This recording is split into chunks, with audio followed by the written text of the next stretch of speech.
예, 여러분 반갑습니다. 네, 오늘은 두 번째 수업이고요. 우리가 지난 시간에 과학이란 무엇인가에 대해서 같이 공부를 해봤죠. 그리고 이번 시간에는 우리가 에너지 보존과 대칭성에 대해서 한번 공부를 한번 해보겠습니다.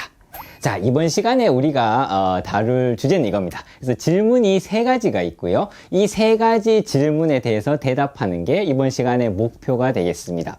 그래서 에너지와 관련해서 우리 질문은 첫 번째 질문 이겁니다. 도대체 에너지라는 게 도대체 뭐지? 이게 첫 번째 질문이고요. 이 질문에 대해서 우리가 한번 답을 찾아가 보겠습니다. 그리고 우리가 에너지 보존이라고 많이 들어보셨을 겁니다. 에너지는 보존된다는 말이죠. 근데 에너지가 왜 보존이 되어야 하는 걸까?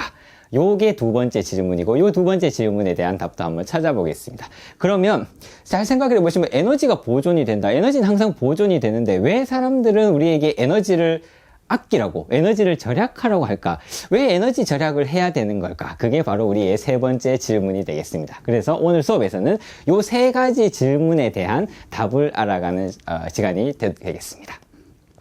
자, 그러면 첫 번째 질문입니다. 도대체 에너지가 뭐지? 에너지라는 게 도대체 뭘까? 그 답을 한번 알아봐 보겠습니다. 여러분이 지금까지 살면서 중학교, 고등학교, 그리고 대학에 와서도 에너지라는 얘기를 많이 들어보셨을 겁니다. 여러분이 많이 이게 들어보셨을 거고요. 특히 물리를 공부하셨으면 이런 에너지를 많이 들어보셨을 겁니다. 운동 에너지, 위치 에너지, 열 에너지, 전기 에너지, 소리 에너지, 빛도 에너지죠. 빛 에너지, 바람 에너지, 파동 에너지, 화학 에너지, 생물 에너지 엄청나게 많습니다. 요런 에너지들, 요게 이제 여러분들이 지금까지 들어봤던 에너지라는 걸 거예요. 여기서 말하는 그 에너지라는 게 도대체 뭘까?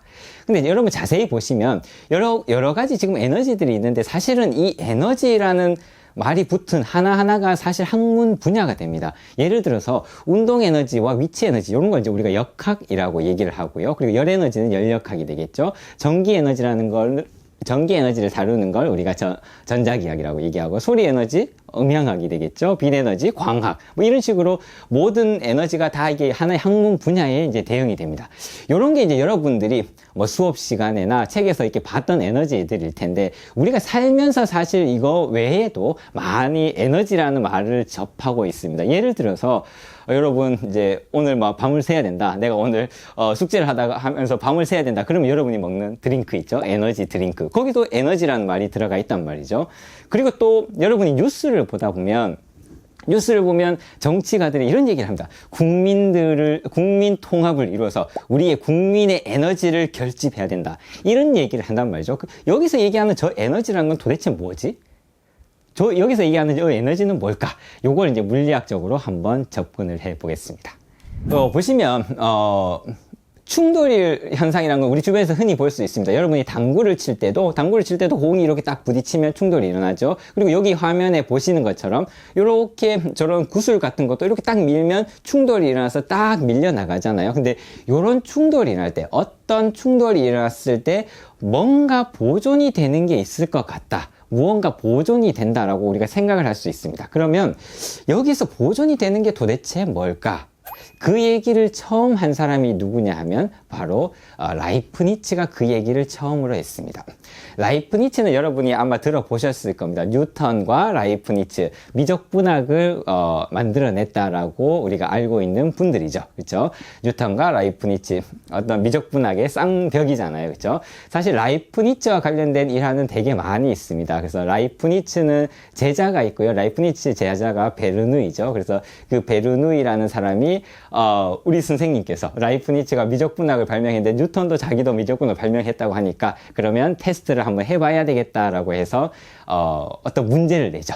그래서 그게 바로 그 유명한 최단 강하선 문제라는 거고요. 최단 강하선은 간단합니다. 어떤 여기에서 출발해가지고 어떤 낮은 쪽으로 우리가 공을 굴리거나 물체를 움직이는데 어떤 경로를 따라가면 이 물체가 가장 빨리 여기에 도착을 할까? 높은 데서 낮은 쪽으로 가장 빨리 도착할까? 이게 바로 최단 강하선 문제고, 요 곡선 혹은 직선, 이게 도대체 어떻게 돼야 되냐, 요걸 구하는 게 최단 강하선 문제고, 그 당시에 그 문제를 5명이 풀었다 그래요. 그래서 베르누이 형제가 풀었고, 로피탈이라는 사람이 풀었고, 라이프니츠가 풀었겠죠. 그리고 나머지 1명이 더 풀었는데 그게 이름을 안 쓰고 답을 보낸 거예요. 그래서 이렇게 보니까 우표에 영국 소인의 도장이 딱 찍혀 있더라. 그래서 베르누이가 한 얘기가 그거죠. 사자의 발톱만 보고도 나는 사자를 알았다. 그게 바로 뉴턴이라는 거죠. 그래서 그런 일화가 있습니다. 뉴턴과 라이프니츠는 그런 일화가 있는데요. 여기서 이 라이프니츠가 충돌해서 보존되는 게 있는 것 같다라는 얘기를 하고, 그게 바로 mv의 제곱, m이라는 건 질량, v라는 건 속도입니다. 그래서 mv의 제곱이라는 적에 보존이 되고 있는 것 같다라고 얘기합니다. 근데 뉴턴은 그렇게 얘기하지 않고, 여기서 보존되고 있는 거는 mv, 질량에다 그냥 속도를 곱한 게 보존이 되는 것 같다라고 이제 얘기를 합니다. 우리는 지금 이 값이 뭔지를 알고 있습니다. 여러분이 이미 고등학교 때 배웠을 거고, 첫 번째는 우리 2분의 1 mv의 제곱, 여러분이 많이 배웠죠. 이 운동 에너지입니다. 그렇죠? 그래서 라이프니츠는 운동 에너지가 보존된다라고 생각을 한 거고, 뉴턴이 얘기한 거는 mv, 저거는 우리가 운동량이라고 정의를 하는 양입니다. 그래서 운동량이 보존이 된다, 뭐 이렇게 이제 얘기를 한 겁니다. 이렇게 하면서 뭔가 보존이 되는 저 에너지라는 개념이 이제 나오게 된 거고요. 라이프니츠가 그 얘기를 처음 합니다. 근데 여기서 여러분이 잘 생각을 해보시면, mv의 제곱, mv, 저 양이 그냥 나온 건 아닙니다. 그냥 저렇게 얘기한 게 아니라 뭔가 저 양이 나오기까지의 과정이 있었다는 거죠. 그게 도대체 뭘까? 잘 보시면 저 에너지라는 게, 둘 다 라이프니츠와 뉴턴이 얘기를 한 거는, 둘 다 관심이 있었던 거는 어떤 물체의 운동이죠. 우리 주변에 보면 물체들이 운동을 하고 있습니다. 그래서 물체가 운동을 하고 있는데, 그럼 이 운동을 일으키는 건 뭐죠? 힘을 주니까 당연히 물체가 가는 거죠. 그래서 힘을 주는 겁니다. 그러면 저 에너지와 운동량이 어떻게 정의되냐 하면, 이 힘을 공간적으로 우리가 적분을 하면, 공간적으로 존재해야 하는 힘을 다 적분을 해주면 그게 에너지가 되고요. 이 힘을 시간적으로 적분을 하면 그게 운동량이 되는 겁니다. 그래서 힘이라는 거, 어떤 운동을 일으키는 그 힘을 공간으로 적분을 하냐 시간으로 적분하냐에 따라서 저 양들이 나오고, 그래서 라이프니츠는 에너지가 보존될 거다, 뉴턴은 운동량이 보존될 거다라고 얘기를 합니다.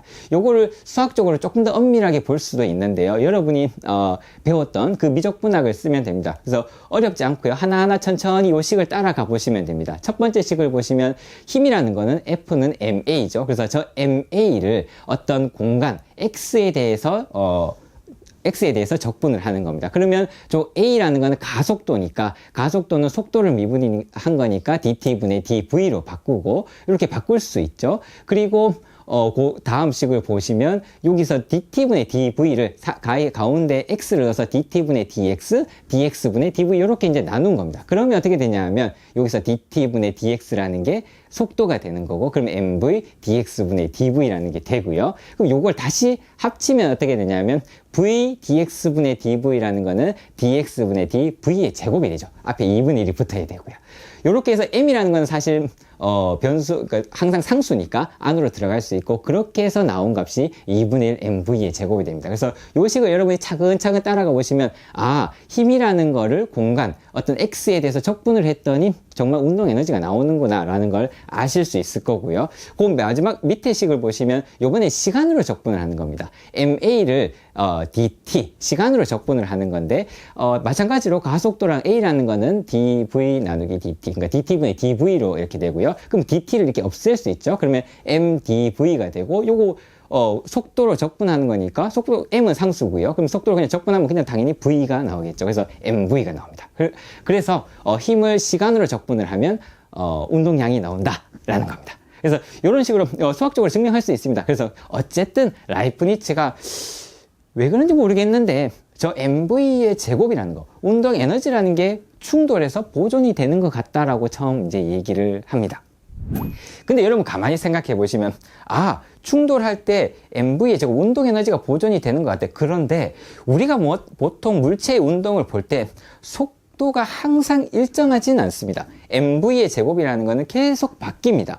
예를 들어서 여기서 보시는 진자 같은 걸 이렇게 보시면, 진자가 이렇게 움직이잖아요. 그러면 이 속도가 계속 바뀌죠. 이렇게 올라갔다가 멈췄다가 다시 내려오고, 혹은 롤러코스터 같은 걸 보면 높은 데 있다가 아래로 내려갈 때 속도가 점점 빨라지지 않습니까? 그렇죠? 속도가 이렇게 계속 바뀐단 말이죠. 그러면 속도가 계속 바뀌니까 운동 에너지가 바뀐다는 겁니다. 그래서 보존되는 게 아니라, 이 바뀐 운동 에너지는 어떻게 되지? 그걸 우리가 위치 에너지라고 얘기하죠. 그래서 고등학교 때 여러분이 배웠던 역학적 에너지라는 게 사실 운동 에너지와 위치 에너지의 합이죠. 그래서 운동 에너지가 위치 에너지로 바뀌었다가 위치 에너지가 운동 에너지로 바뀌었다가 이렇게 바뀔 수 있다. 이 에너지라는 게 바뀔 수 있다라는 얘기를 할 수 있습니다.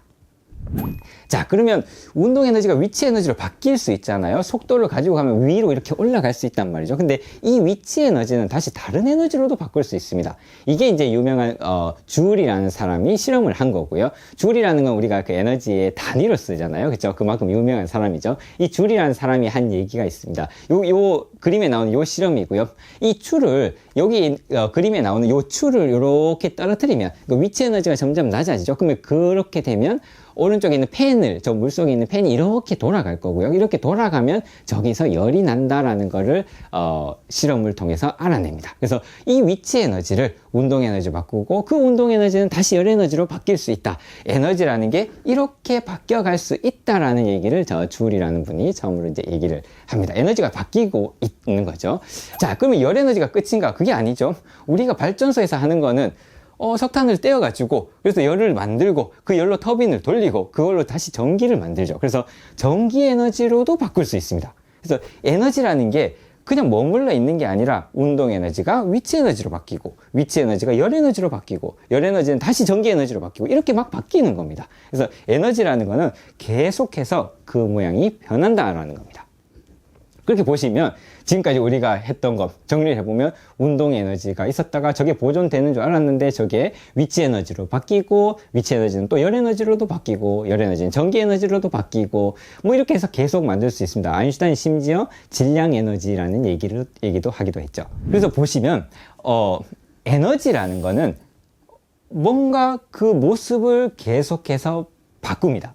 운동 에너지였다가 이게 위치 에너지가 됐다가 열 에너지가 됐다가 전기 에너지가 된다. 계속해서 그 모습을 바꾼단 말이죠. 에너지가 이렇게 모습을 바꾸는데 계속해서 모습이 변하는데 여기서 무슨 법칙을 우리가 찾아낼 수 있지? 이겁니다. 모습이 계속해서 바뀌는데 여기서 어떤 법칙을 찾아낼 수 있을 것인가? 이게 질문이고요. 파인만 렉처에 보면 파인만이 요걸 예를 들어서 설명을 합니다.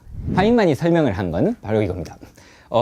어떤 집에서 아기가 블록을 가지고 놀고 있었어요. 집에서 아기가 방 안에서 블록을 가지고 놀고 있었습니다. 근데 블록의 개수가 처음 샀을 때 28개였어요.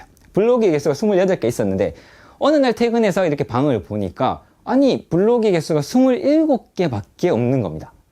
이게 어떻게 되는 일이지? 내가 분명히 28개를 아이에게 사줬는데 그래서 한 개 어디 갔지? 찾기 시작합니다. 찾다 보니까 베개 밑에서 한 개가 나오더란 말이죠. 그래서 28개 맞구나라는 겁니다.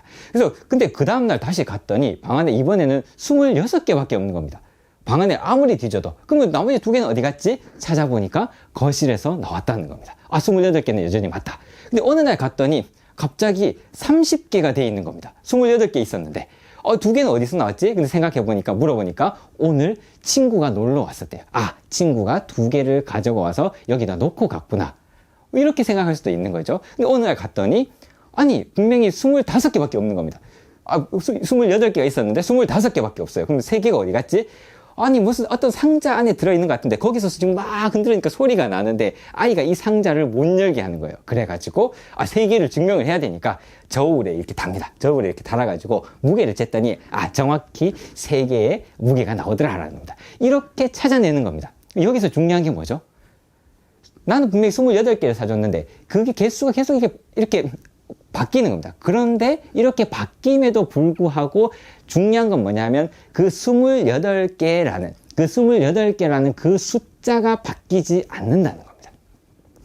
여기에서 겉으로 눈에 보이는 그 모습은 잊어버려야 됩니다. 눈에 보이는 모습이 중요한 게 아니라 여기서 중요한 거는 그 28개라는 그 숫자가 바뀌면 안 된다는 겁니다. 그 숫자가 보존이 돼야 된다는 겁니다. 이게 바로 에너지입니다. 에너지를 우리가 어떻게 정의를 하냐면 시간이 지나도 시간이 계속 흘러도 변하지 않는 어떤 양이 존재한다고 하자. 그 숫자는 변하지 않을 거야. 우리 아이가 28개의 블록을 가지고 놀듯이 그 숫자는 변하지 않는다. 이게 모습을 바꿀 수는 있을지언정 숫자는 변하지 않는다. 그 숫자를 에너지라고 하자라고 정의를 하는 겁니다. 이게 바로 에너지의 정의입니다. 그래서 여러분 잘 생각을 해보시면 에너지라는 게 모습을 계속해서 바꿉니다. 하지만 그 양은 변하지 않는다. 그래서 사실은 잘 생각해 보면 에너지 보존 법칙이 우선이 됩니다. 에너지가 우선이 아니고요. 에너지라는 게 존재하고 그게 보존되는 게 아니고요. 보존되는 어떤 양이 있다고 가정하자. 계속 시간이 지나도 어떤 게 보존이 돼. 그걸 우리가 에너지라고 부르자라고 얘기를 하는 겁니다. 그래서 에너지 보존 법칙이 우선인 거고요. 요게 바로 우리가 물리에서 얘기하는 에너지의 정의가 되겠습니다. 어떤 변하지 않는 것, 시간이 지나도 변하지 않는 어떤 숫자가 있다. 그걸 우리가 에너지라고 부르자라는 겁니다. 자, 그러면 여러분 이제 에너지가 도대체 뭔지, 물리에서 에너지라는 걸 어떻게 정의하는지 아시겠습니까?